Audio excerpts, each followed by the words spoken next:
नमस्कार, मुद्दा तो है में आपका स्वागत है। मैं हूं आपके साथ ब्रजेश चौक से। आज मुद्दा है सदन में तकरार, किसानों पर आर पार। जी हां, प्रदेश की सियासत में किसानों को लेकर फिर सियासी कलह मचनी शुरू हो गई है। शीतकालीन सत्र के 2 दिन विपक्ष ने किसानों के मुद्दे पर जमकर हंगामा किया और आरोप लगाया कि किसान बीजेपी राज में परेशान है। वहीं बीजेपी ने इन आरोप पर पलटवार किया और कहा कि विपक्ष विधानसभा में नाटक नौटंकी करता है। खैर, अन्नदाताओं पर शुरू हुई सियासत ने कई सवाल भी खड़े कर दिए हैं। उन सवालों तक भी हम आपको पहुंचाएंगे, लेकिन पहले देखिए रिपोर्ट।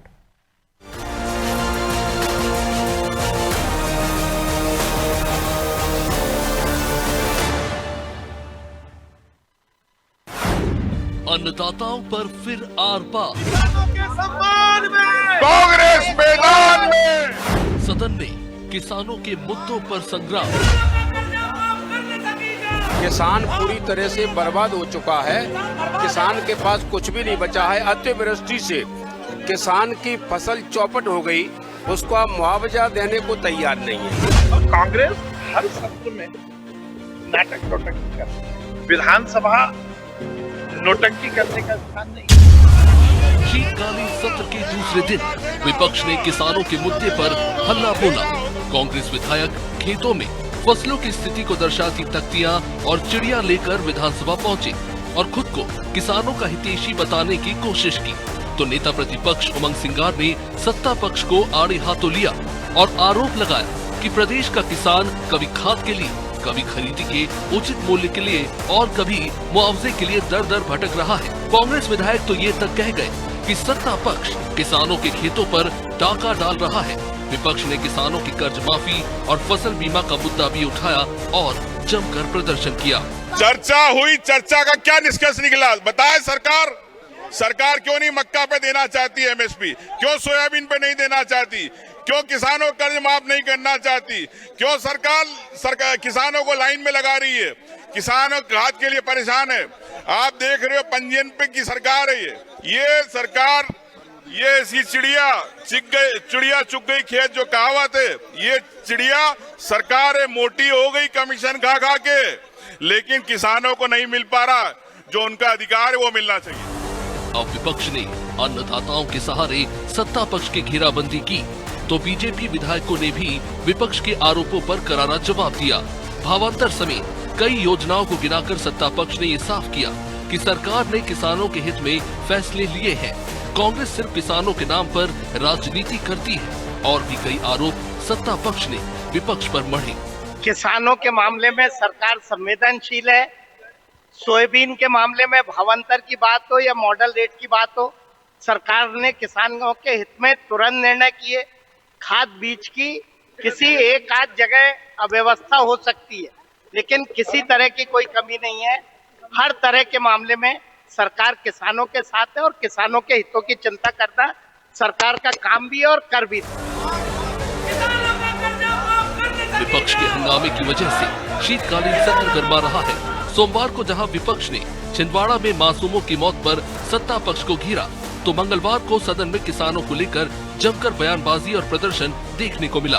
कुल मिलाकर सदन से किसान हितैषी होने का संदेश दोनों ही दल की ओर से दिया जा रहा है, लेकिन अब ये देखना होगा कि सदन में इस संग्राम का असर अन्नदाताओं पर कैसा पड़ता है और विपक्ष को इस प्रदर्शन का कितना पॉलिटिकल माइलेज मिलता है। ब्यूरो रिपोर्ट, अनादि टीवी।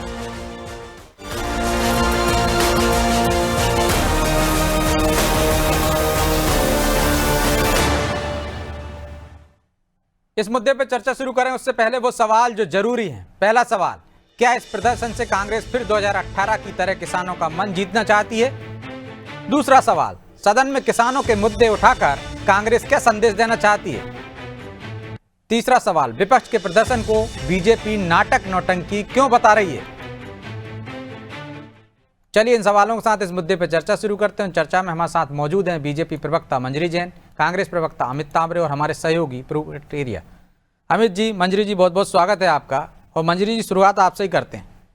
विपक्ष का काम है सदन में आवाज उठाना, मुद्दों पर चर्चा करना, लेकिन आपको क्यों लगता है कि वो नाटक नौटंकी कर रहे हैं? वो तो कह रहे हैं सरकार मोटी होती जा रही है, ना किसानों का कर्ज माफ हुआ, ना उन्हें खाद मिल रहा है, ना भावांतर की राशि मिल रही है, किसान परेशान है। हाँ, इसीलिए बोलते हैं हम क्योंकि कांग्रेस के पास कोई मुद्दा तो है नहीं, झूठ बोलना, भ्रम फैलाना और हो हल्ला करना, सदन का समय खराब करना। सदन का समय बहुत ही महत्वपूर्ण होता है। हम भी ब्रजेश जी बहुत समय तक विपक्ष में रहे, पर विपक्ष की भूमिका कैसी होना चाहिए हम अच्छे तरीके से जानते हैं। जब आप झूठ बोलकर सदन का समय खराब करेंगे तो निश्चित तौर पर हम तो यही कहेंगे कि आपकी जो फितरत है वो सीरत बदलने की नहीं है, सिर्फ हंगामा खड़ा करने की है। तो निश्चित तौर पर आज भारतीय जनता पार्टी की सरकार डॉक्टर मोहन यादव जी के नेतृत्व में माननीय नरेंद्र मोदी जी के संकल्प को लेकर मिशन मोड पर काम कर रही है और किसानों के फायदे के लिए लगातार भारतीय जनता पार्टी की सरकार काम कर रही है। चाहे भावांतर हो, एमएसपी हो, हर जहां किसान को फायदा हो सकता है उसके लिए हमेशा हमने कहा ही है। जब से हम सरकार में आए हमने कहा है कि खेती को हम फायदे का सौदा बनाएंगे, तो हमने उस तरफ हर कारगर कदम उठाए हैं। देखिए 2003 के पहले की बात करें तो 3% कृषि का उत्पादन था, आज 20% से अधिक है। उस समय 7.5 लाख हेक्टेयर भूमि सिंचित थी, आज 60 लाख भूमि सिंचित है और 1 लाख भूमि सिंचित करने का लक्ष्य रखा गया है। एमएसपी की बात करते हैं तो हम उस पर भी बहुत आगे हैं। आप सबसे ज्यादा इस सत्ता में रहे मध्य प्रदेश के अंदर और देश के अंदर। और 2003 के पहले की अगर हम एमएसपी की बात कर लें तो गेहूं 600 रुपए था, मक्का 630 रुपए थी, सोयाबीन 900 रुपए था, धान 580 रुपए थी। तो बहुत बड़ा अंतर है। हम 20 साल सत्ता में रहकर किसानों के फायदे के लिए इतना काम करें, आप तो 50 साल रहे, आप कुछ नहीं कर पाए। क्यों नहीं कर पाए? तो ये नियत और नीति में बहुत बड़ा फर्क है। कथनी और करनी में भी बहुत बड़ा फर्क है। आप 15 महीने के लिए सरकार में आए थे, झूठ बोलकर आए थे कि हम किसानों का कर्ज माफ कर देंगे, लेकिन आपने कर्ज माफ नहीं किया, आपकी सरकार चली गई। नहीं, हमने जो कहा वो हमने करके दिखाया। आज चाहे किसान सम्मान निधि की बात हो तो लगातार वर्षों से 6,000 रुपए केंद्र सरकार से और 6,000 रुपए मध्य प्रदेश सरकार, 12,000 रुपए सालाना हम दे रहे हैं। 0% ब्याज पर हम आज किसानों को लोन देते हैं, ऋण देते हैं। वहीं अगर इनके समय की बात कर ले तो किसान कर्ज के तले दबा रहता था। 18 से 22% आज पर्याप्त तैयारी करके आई है लगता मंजरी जी। आप दूसरे दौर में आता हूँ आपके पास में, बहुत कुछ है बोलने को। ऐसा है कि मैं खुद किसान हूं तो इसलिए मैं जानती हूँ सब चीजें। तैयारी करने की जरूरत नहीं, मैं जीती हूँ उसको। वो तो खुद किसान है तो अब तैयारी की जरूरत नहीं है, उनको सब पता है किसानों को क्या मिल रहा है क्या नहीं मिल रहा है। अमित जी, लेकिन वो कह रहे हैं कि आप सीरत नहीं बदलना चाहते, हंगामा आपका मकसद है। पहले भी आपने 2018 में झूठ बोला था, भ्रम फैलाया था, कर्ज माफी का वादा आपका था और विपक्ष की भूमिका निभाना नहीं आता आप लोगों को। सीखना चाहिए उन लोगों से। 130 साल पुरानी पार्टी को आपको आवाज आ रही है ब्रजेश जी? आ रही है, बोलिए। ब्रजेश भाई, 130 साल पुरानी पार्टी को 30-40 साल पुरानी पार्टी से कुछ सीखने की आवश्यकता यदि आ जाए तो आप समझिए कि लोकतांत्रिक स्थिति क्या है देश में। दूसरी बात यह है कि ये लगातार कहते थे इनके पूर्व मुख्यमंत्री कि मैं किसानों, खेती किसानी को जो है लाभ का धंधा बना दूंगा। तो पूरे मध्य प्रदेश में सिर्फ एक ही किसान थे जिनको किसानी में लाभ हुआ और वो थे शिवराज सिंह चौहान साहब, जो अपने आप को किसान पुत्र कहते थे। उसके अलावा मध्य प्रदेश में किसी भी किसान को कोई लाभ नहीं हुआ। यह मंजरी जी की बातों से तो ऐसा लग रहा है कि मध्य प्रदेश में राम राज है। यदि राम राज है तो कल किसानों ने 6-6, 8-8 घंटे सड़कों पर बैठकर चक्का जाम क्यों किया? क्यों मध्य प्रदेश में जब किसान जो है जब अपने खाद के लिए निवेदन करता है, लाइन में लगता है, क्यों उसको वहां पे लाठियां मिलती हैं? आप समझिए 24 घंटे मिलने वाली मध्य प्रदेश में शराब की कभी कोई कमी नहीं होती, लेकिन किसान को मिलने वाले यूरिया की कमी हो जाती है इनके राज्य में। एक मुख्यमंत्री वो थे 20 साल तक सिर्फ कहते रहे मैं किसान पुत्र हूं और किसानों के ये अवार्ड वो अवार्ड, लेकिन 2003 से लेकर यदि आप देखें तो 20-22 साल से ज्यादा से इनकी सरकार है। यदि 15 महीने हटा दिए जाएं, आखिर क्या बात है कि किसान अत्याचार में, किसान आत्महत्या में मध्य प्रदेश देश में प्रथम 5 में हमेशा क्यों बना रहा? क्या परिस्थितियां थी? और आज भी वही की वही स्थिति। कल देखिए किसानों ने जाम किया। तो भारतीय जनता पार्टी को ये बात ध्यान रखना चाहिए। अभी कुछ दिन पहले उज्जैन में मुख्यमंत्री जी का गृह जिला है, किस तरीके से किसानों की जमीन हड़पने का एक प्रपंच रचा गया। यदि किसान जो है वो रोडों पर नहीं उतरते तो वो चीज भी वापस नहीं होती। तो मेरा ये मानना है कि भारतीय जनता पार्टी को, मंजरी जी हो सकता है भारतीय जनता पार्टी से जुड़ी हो तो वो उनको ज्यादा लाभ मिल रहा हो, जुड़ी क्या, अधिकृत प्रवक्ता है भाई वो। मध्य प्रदेश के जो किसान हैं वो तो बिल्कुल भी अच्छी स्थिति में नहीं है। आप देखिए भावांतर योजना का विरोध सभी जगह पर हुआ, ये कोई कांग्रेस के लोग तो थे नहीं, या कल जो लोग रोड पर बैठे हुए थे जो हमारे किसान भाई, वो तो कोई कांग्रेस या विपक्ष के लोग थे नहीं। तो यदि किसानों की बात को उठाना और मध्य प्रदेश के लोकतांत्रिक मूल्यों की रक्षा करना यदि भारतीय जनता पार्टी को नाटक नौटंकी लगती है, तो निश्चित तौर पर ये नाटक नौटंकी माननीय जीतू पटवारी जी और हमारे नेता विपक्ष आदरणीय उमंग सिंघार जी के नेतृत्व में लगातार जारी रहेगी। क्योंकि आपको जनता ने 160 से ज्यादा विधायक दिए हैं, वो आनंद लेने के लिए नहीं दिए हैं। जैसे कि कल आपके प्रधानमंत्री जी दिल्ली में कह रहे थे इतने प्रदूषण की हवा में भी कि अभी मौसम का आनंद लीजिए। जी मंजरी जी बताइए। जी मंजरी जी, वो कह रहे हैं किसानों की बात करना यदि नाटक नौटंकी है तो वो बार बार ये नाटक नौटंकी करेंगे, और 130 साल पुरानी पार्टी है, 40 साल पुरानी पार्टी से सीखने की जरूरत नहीं कह रहे हैं। हाँ अमित जी, इसी बात को लेकर मैं जवाब देना चाहती थी कि सबसे पुरानी पार्टी होने के बाद भी आज एक क्षेत्रीय पार्टी के रूप में भी काम नहीं कर पा रही है कांग्रेस। ये आत्मचिंतन का विषय है कि आपको वास्तव में सीखने की आवश्यकता है कि 40 साल पुरानी पार्टी जो विश्व की सबसे बड़ी पार्टी बन गई, और जो सबसे बड़ी पार्टी थी वो एक क्षेत्रीय पार्टी भी नहीं रह गई है। दूसरों के भरोसे आप प्रदेश में चुनाव लड़ पा रहे हैं, तो ये वास्तव में चिंतन का विषय है। आपको सीखने की आवश्यकता है, आपके हर नेता को सीखने की आवश्यकता है, क्योंकि आपने सिर्फ सत्ता के लिए काम किया है और हमने जनसेवा और राष्ट्र के लिए काम किया है। मोदी जी का जो मिशन है कि राष्ट्र को परम वैभव तक ले जाना है, उसके लिए एक एक कार्यकर्ता और एक एक वर्ग को लेकर हमारी सरकारें काम कर रही, चाहे वो युवा हो, गरीब हो, किसान हो, महिला हो, सबके सशक्तिकरण के लिए लगातार हम काम कर रहे हैं। और इसका आप अनुमान भी नहीं लगा सकते, आप सोच भी नहीं सकते कि किस स्तर पर और कैसे प्लानिंग के साथ काम किया जा रहा है। तो आज हमारा देश हर तरह से प्रगति कर रहा है। ठीक है मंजरी जी, दूसरे दौर में आता हूं मैं आपके पास, अमित जी आपके पास भी आऊंगा। लेकिन प्रभु जी, 2018 में हमने देखा था किसानों ने भरोसा किया था कांग्रेस पर और कांग्रेस सत्ता में आ गई थी। क्या वो भरोसा हासिल करना चाहती है कांग्रेस लगातार किसानों के मुद्दे उठाकर, और सदन में जो किया उसकी क्या मंशा है, एक संदेश देने? क्योंकि नेता प्रतिपक्ष को हमने सुना, वो कह रहे हैं कि हमने चर्चा की, चर्चा का क्या मतलब निकला? तो इसका मतलब है कि हंगामा कर लो, उससे मतलब निकलता है, मकसद सत्ता है। जी, विधानसभा प्रदेश की सबसे बड़ी पंचायत है। यहाँ पे वो गांव का किसान नहीं पहुँचता है, लेकिन वो अपना प्रतिनिधि भेजता है जो उसकी आवाज़ वहाँ पे बुलंद करे। और यदि कल खलघाट पे 15 किलोमीटर लंबा जाम यदि किसानों ने लगाया है, जिससे नेशनल हाईवे पे मध्य प्रदेश और महाराष्ट्र के बीच में आवागमन प्रभावित हो रहा हो, तो स्वाभाविक तौर पर किसानों की कुछ तो समस्याएं होगी, निश्चित कुछ तो उनकी मांगे होंगी, समस्या नहीं होगी तो कुछ नई मांगे उनकी होंगी जिसको लेकर उन्होंने प्रदर्शन किया है। तो उनकी बात को सरकार तक पहुंचाने का माध्यम, सबसे बड़ा माध्यम यदि विधानसभा चल रही है तो वो सबसे बड़ी पंचायत है। कांग्रेस ने यहाँ पे मुद्दा उठाना, उसका हक है विपक्ष का, उसने मुद्दा उठाया। सत्ता पक्ष के विधायक भी ऐसे मुद्दे उठा सकते हैं, कई बार उठाते भी हैं। कल भी रामेश्वर शर्मा ने एक मामला उठाया था कि भावांतर का ही उन्होंने उठाया था कि भावांतर के बारे में हम ढंग से प्रचार प्रसार नहीं कर पाए, इसलिए लोगों तक जानकारी नहीं पहुँच पाई। ये सत्ता पक्ष के विधायक ने कल सदन के अंदर कहा था ये बात। तो ये मुद्दे उठाने की बात वहाँ पर कि सरकार का ध्यान आकर्षित किया जाए और समस्या का समाधान हो। अब उसका तरीका कुछ भी हो सकता है, नौटंकी भी हो सकता है, चिड़िया चुग गई खेत टाइप का जो सब तख्तियां लेके आए वो भी हो सकता है, कल पूतना बन के आए थे वो भी हो सकता है, वो सब मुद्दे हो सकते हैं। लेकिन बस मूल बात यह है ब्रजेश जी, टाइमिंग का मामला है। कल विधानसभा में 6 घंटे करीब इन्हीं मुद्दों पर चर्चा हुई, जब वहां पे किसानों का धरना चल रहा था खलघाट।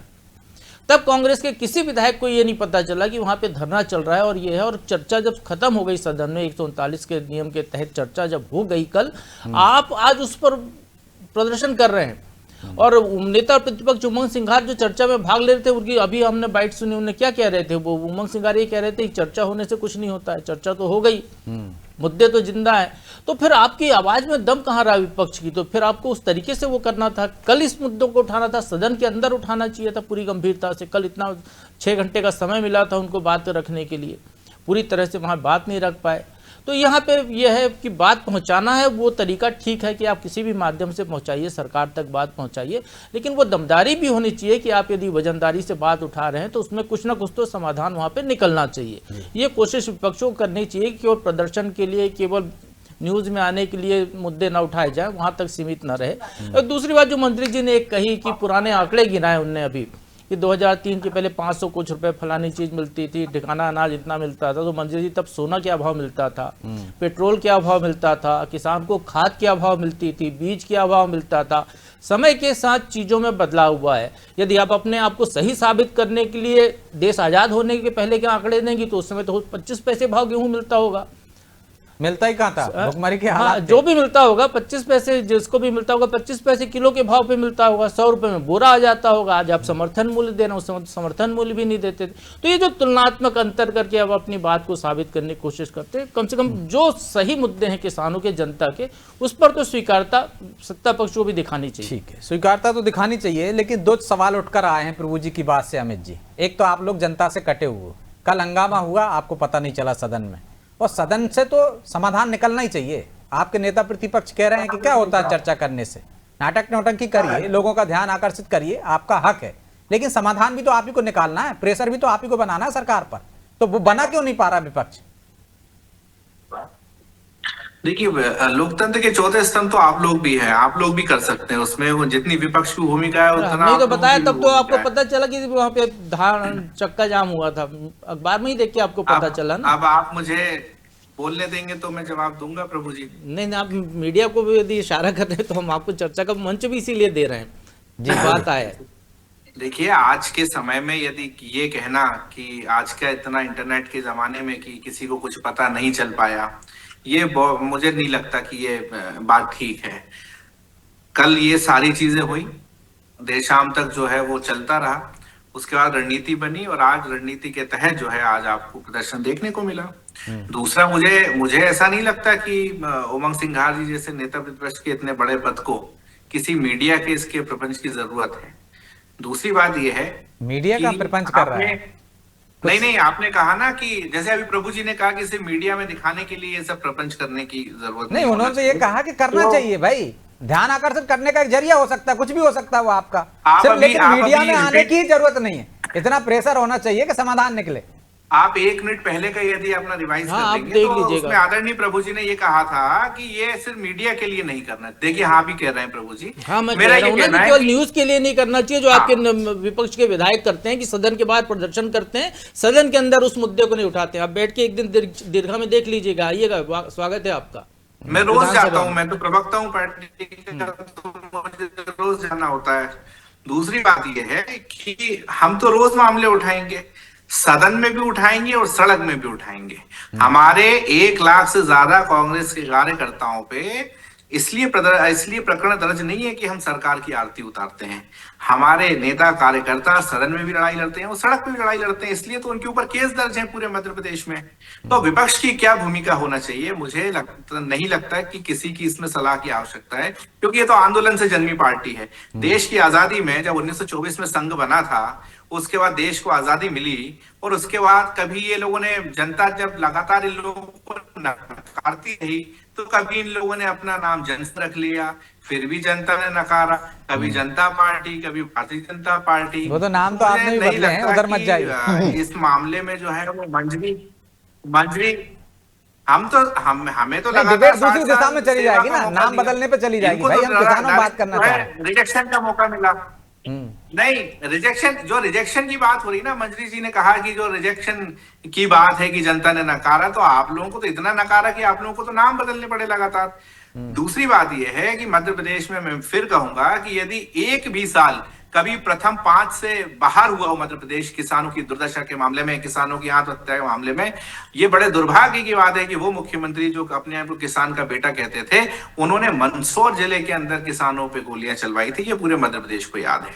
तो प्रचार प्रसार करने की बजाय आज हम किसकी बात कर रहे हैं, आज हम किसकी सरकार में बात कर रहे हैं? आप कहो तो मैं कुछ तो वजह है, कुछ तो किसान आपका साथ नहीं दे रहे। मुल्ताई की बात मैं 98 की भी बात कर लूंगा। आप बताइए उस टाइम की हम बात कर लें किसानों की दुर्दशा के बारे में और कितनी स्थिति अच्छी थी। आप बात कर लें, यदि जब की बात करेंगे तो मैं तब की भी बात कर लूंगा, मैं तो उससे पहले की भी बात कर लूंगा, अर्जुन सिंह जी के जमाने की भी बात कर लूंगा। आप जितना पीछे जाएंगे मैं बात कर लूंगा। बात यह है कि अभी मध्य प्रदेश में जनता ने जो आपको मैंडेट दिया है, 160 से ज्यादा विधायक आपके हैं, डबल इंजन की सरकार है, 56 इंच वाला प्रधानमंत्री है आपका, तो आपको किसानों के मामले में बिल्कुल ध्यान देना चाहिए। ना आपको भाषण देना चाहिए, और आपके जो मोहन यादव जी के जिले में भी जो स्थिति है किसानों की, उसके ऊपर मुख्यमंत्री जी को ध्यान देना चाहिए। ठीक है, चलिए जवाब ले लीजिए, मंजरी जी जवाब दे दीजिए, समय नहीं है। ठीक है जी। जी, सबसे पहली बात तो प्रधानमंत्री जी आपके हैं, मुख्यमंत्री जी भी हमारे हैं, आपके या मेरे नहीं है, है ना, सबके हैं, क्योंकि आप भी इस देश के और इस मध्य प्रदेश के नागरिक हैं। तो पहले तो अपनी भाषा शैली बदलिए, क्योंकि जब से चुनावों में धांधली हुई है, में बिल्कुल मैं इस बात को नहीं मानता, ये मेरा लोकतांत्रिक अधिकार है। और आप चुनाव की धांधली पे चले गए, आप चुनाव की शंका ही चुनाव पर हो गई है, तो ये तो चोरी के मुख्यमंत्री और चोरी के प्रधानमंत्री कहला रहे हैं। तो हम कैसे मान ले कि ये ईमानदारी से जीते हुए लोग हैं? किसके जमाने में होती थी बूथ कैप्चरिंग? हम तो आज की बात कर रहे हैं, आज की क्यों, जब सारे प्रमाण दे रहे हैं, हमारे प्रमाण बताइए ना, प्रमाण दे रहे हैं, उसके बावजूद आप लोग मानने को तैयार नहीं जब प्रमाण मांगते हैं तो राहुल गांधी जी भाग जाते हैं, कभी ईवीएम के ऊपर अपने नकारेपन का ठीकरा फोड़ते हैं, कभी वोट चोरी 200 से ज्यादा मीडिया के सामने राहुल गांधी जी जो है प्रेस कॉन्फ्रेंस करते हैं। आपके 56 इंच वाले प्रधानमंत्री तो कभी प्रेस कॉन्फ्रेंस कर ही नहीं पाते हैं, इतनी हिम्मत ही नहीं कर पाते हैं कि कभी प्रेस कॉन्फ्रेंस करें। तो आप अपने प्रधानमंत्री को, अपने मुख्यमंत्री को आप ये बात समझाएं तो ज्यादा उचित होगा। रोहित जी, सबसे बड़ा अंतर तो यही है कि देखिए, पहली बात ये है कि मेरा नाम रोहित नहीं है, मेरा नाम अमित है। आप यहीं पे कंफ्यूज हो गई, आप कैसी प्रवक्ता है भारतीय जनता पार्टी की? अरे तो नाम में क्या रखा है? आप नाम ही भूल गए हो। आप डिबेट को मत भटकाइए, डिबेट को मत भटकाइए। आपको जब नाम डिबेट को मत भटकाइए, की क्या चर्चा करेंगे आप बताएं? डिबेट को मत भटकाइए, आपका कुछ भी नाम हो महोदय, श्रीमान जी, कांग्रेस के प्रवक्ता महोदय, ठीक है। अब मेरी बात सुन लीजिए, हमारे नेताओं में, हमारी पार्टी में यही बहुत बड़ा फर्क है कि आप लाइमलाइट में बनने के लिए सिर्फ प्रेस वार्ता बुलाते हैं, सोशल मीडिया पर पोस्ट डालते हैं और हंगामा करते हैं। कहां सदन के बाहर, सदन के अंदर अपनी भूमिका क्या होना चाहिए, जिम्मेदारी क्या होना चाहिए, वो नहीं निभाते। आज प्रेस का सामना करने के लिए हिम्मत होना चाहिए, जो राहुल गांधी जी में है, नरेंद्र मोदी जी में नहीं है, जो कि 10 साल में एक प्रेस कॉन्फ्रेंस अटेंड नहीं करी उन्होंने, क्योंकि आपको जवाब देना पड़ेगा कि आपने 10 साल में क्या काम किया है। इसलिए आज मैं दमदारी से अपनी सरकार का पक्ष रख पा रही हूँ। जरूरत ही नहीं है, जो आपको जरूरत है, क्योंकि आपने कुछ किया नहीं, जनता आपसे जवाब मांगती है। आपने कुछ नहीं किया, आप कुछ भी कर ले, जनता आप पर भरोसा नहीं करती है, बार बार उसका प्रमाण देती है, क्योंकि लोकतंत्र के मंदिर में भगवान जनता होती है और डिसीजन करने वाली वही होती है। वो प्रमाण आपको मिल रहा है बार बार। उसके बाद लेकिन मंत्री जी जो सवाल उठाया था प्रभु जी ने कि कुछ तो समस्या रही होगी किसानों की, जो सड़क पर आए, ऐसे ही नहीं आए हैं सर्दी में, आदरणीय प्रभु, उनकी समस्या का समाधान तो होना चाहिए। और यही वजह रही होगी कि 2018 में किसान उनकी तरफ चला गया, कुछ तो चूक रही होगी आपकी। नहीं, देखिए ब्रजेश जी, कहीं कुछ मांगे हो सकती है किसानों की, और उसके लिए सरकार पूरी संवेदनशीलता से सुनती है। अगर उन्होंने धरना प्रदर्शन किया, सरकार अपनी पूरी मुस्तैदी के साथ, प्रतिबद्धता के साथ किसानों के साथ खड़ी है। उन्हें किसी तरीके की कोई परेशानी नहीं आना चाहिए, क्योंकि किसान हमारी प्राथमिकता में है। दूसरी बात, एक और आपने क्वेश्चन पूछा था ब्रजेश जी, मैं उसका भी जवाब देना चाहती हूँ। 30 सेकंड है आपके पास, समय नहीं है। जी, वो क्वेश्चन मेरे दिमाग से स्लिप हो गया, प्लीज बोलिए आप उसको। मैंने तो ये कहा था कि 2018 में कुछ तो चूक रही होगी आपकी, जो उनके पाले में चले गए थे किसान। नहीं, कुछ चूक, मैं मानती हूँ उस बात को, हमारी पार्टी ने माना कि हम कहीं चूक गए, लेकिन उसका मतलब ये नहीं है क्योंकि हम पूरी तरह चूक गए। उसका मतलब ये है कि इन्होंने बरगलाया था, झूठ बोला था, और उसका परिणाम फिर 2020 में भी देखने को मिला हमको, और अब 2023 के चुनाव मतलब इसमें चूक गए आपके, आप बरगला नहीं पाए, वो बरगला ले गए। नहीं, उन्होंने झूठ बोला, हम तो सत्य बोलकर ही चुनाव लड़ते हैं। उन्होंने झूठ बोला कि हम आपका कर्जा माफ कर देंगे, लेकिन कर्ज माफी आपके 2008 के घोषणा पत्र में मुद्दा था मैडम। 2008 का घोषणा पत्र देखिए, कर्ज माफी उसमें बीजेपी के घोषणा पत्र में था। घोषणा पत्र देख लीजिए आपका। और ऐसा एक वादा पहले भी कर चुके हैं आप, सत्ता में आने कल भी धरना कर्ज माफी की मांग को लेकर दे रहे थे। ठीक है, माफी चाहता हूं प्रभु जी, मंजरी जी, क्योंकि समय की बाध्यता है, इसलिए चर्चा को यहीं विराम देना होगा। आप तीनों का बहुत बहुत धन्यवाद। तो सदन में तकरार है, लेकिन किसानों पर ये आर पार क्यों? क्योंकि किसानों के मुद्दे को उठाकर विपक्ष चाहता है कि उनका भरोसा जीत ले।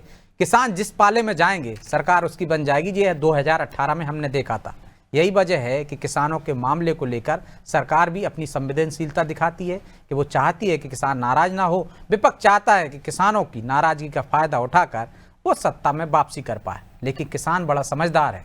वो जानता है कौन उसका है, कौन पराया है, कौन उसके हित में फैसले ले रहा है, कौन नहीं ले पाया है या नहीं लेगा। इसी आधार पर वो अपने मताधिकार का उपयोग करता है। ये तो अब आने वाला समय बताएगा कि उसका भरोसा किस पर है। बहरहाल मुद्दा तो है, मैं इतना ही, मुझे दीजिए इजाजत और आप देखते रहिए अनादि टीवी। नमस्कार।